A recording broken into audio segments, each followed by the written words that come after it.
अगर जिंदगी में आप सफल होना चाहते हैं, अगर जिंदगी में आप सफल होना चाहते हैं, कभी किसी सफल व्यक्ति की निंदा ना करें। अगर आप जिंदगी में सक्सेसफुल होना चाहते हैं ना, तो कभी किसी सक्सेसफुल आदमी की निंदा मत करना। सक्सेसफुल आदमी की निंदा नहीं हो रही होती, निंदा सफलता की हो रही होती है, और वो सफलता देख रही होती है कि साला निंदनीय काम कर रहा है, इसके पास जाने का कोई अधिकार नहीं। कभी भी जीवन के अंदर सफल आदमी की निंदा मत करना। मेरी एक बात गांठ बांध दीजिए आप। और एक बात याद रखना, ताकतवर बनना डोले बनाने से, सिक्स पैक ऐप बनाने से कोई ताकत नहीं आती है। ताकत मेन होती है दिमाग की। जिद दिमाग से होती है, बॉडी से नहीं होती है। बॉडी से जिद क्या करोगे, अकड़ के चलोगे क्या? वो जिद नहीं होती है। जिद होती है अपने आप को दूसरों से बेहतर साबित करने की। याद रखो, दूसरों को नीचा दिखाने से जीत नहीं मिलती है। अपने आप को मेहनत करके, ट्रेनिंग करके उनसे बेहतर करना, वो जिद होती है। किसी ने खूब कहा है, क्या खेल ताश का हो या जिंदगी का, अपना इक्का तभी दिखाना जब सामने वाला बादशाह। मेरी डेफिनेशन सफलता की ये है कि बाप अपने घर जाए, अपने बच्चों से पूछे कि तुम बड़ा होकर क्या बनना चाहते हो, और बच्चा बाप का नाम ले ले, तो वो सफल है। आपने कितना भी धन संपदा इकट्ठी की हो, दौलत शौहरत इकट्ठी की हो, लेकिन बच्चा आप जैसा नहीं बनना चाहता, आप फेल हो गए जिंदगी में। सर, आप गरीब हैं, आपके पास पैसा नहीं है, लेकिन आपने परवरिश अच्छी की है, बच्चों को वो सब संस्कार दिए हैं कि बच्चा बोलता है पापा आपके पास पैसा तो नहीं है, लेकिन बनूंगा तो आप जैसा। सीढ़ियां उन्हें मुबारक हो जिन्हें छत तक जाना है। आपकी मंजिल आसमान है, रास्ता आपको खुद बनाना है। अपनी मंजिल को भुलाकर जिया तो क्या जिया है, दम तुझ में तो उसे पाकर दिखा। लिख दे खून से अपनी कामयाबी की कहानी और बोल उस किस्मत को, है दम तो मिटा के दिखा। छत को बहुत गुरूर था छत होने का, एक मंजिल और बनी और छत फर्श हो गया।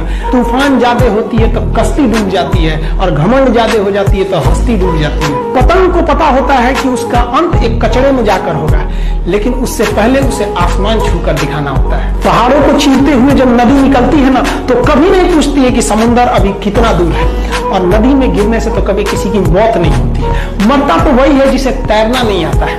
मेहनत बता देता है कि परिणाम कैसे मिलेगा, वरना परिणाम तो बताता ही है कि आपका मेहनत कैसा था। जो पानी से नहाएगा वो अपना लिबास बदलेगा, जो पसीने से नहाएगा एक दिन इतिहास बदलेगा। ये जो लोग कहते हैं ना कि sporting spirit, oh no problem, we came here to play, somebody has to win, somebody has to lose। एक मिनट, कुछ नहीं होता ये सब जीतने आते हैं और हार जाते हैं तो बाबा बन जाते हैं।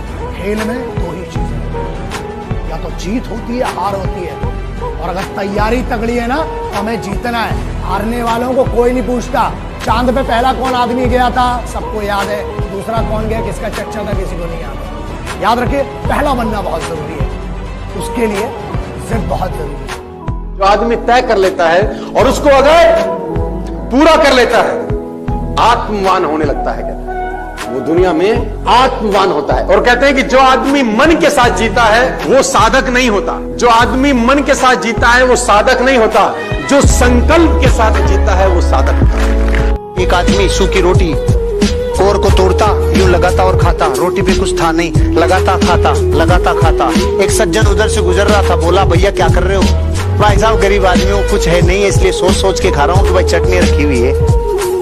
तो उसने बोला जब तू सोच ही रहा है तो तू गुलाब जामुन और रसगुल्ले क्यों नहीं सोच रहा, तू चटनी क्यों सोच रहा है? कि भाई साहब चटनी से ज्यादा कभी जिंदगी में सोच ही नहीं पाए, बाप दादा भी नहीं सोच पाए, हम भी नहीं सोच पाए। जब सोच ही रहा है तो चटनी क्यों, सोच ही रहा है तो फिर जिंदगी में बड़ा क्यों नहीं? अंदर तक घुस गई ये छोटी सोच, अंदर तक घुस गई ये छोटी सोच। कोई भी सपना अपनी औकात के हिसाब से मत देखो, ऊपर वाले की औकात के हिसाब से। ऐसा कुछ नहीं है जो तुम्हें नहीं मिल सकता इस दुनिया। कभी एवरेज मत रहो, क्रेजी सोचो, अलग सोचो। सोचना जरूरी है। हमेशा अपनी सोच को लोगों के सामने रखने से मत डरो, ये सोच के कि वो इसको छोटा सोचेंगे। जो लोग आपके आइडियाज को छोटा सोचेंगे, वो आगे जाके उस आइडिया को बड़ा बनते देखेंगे।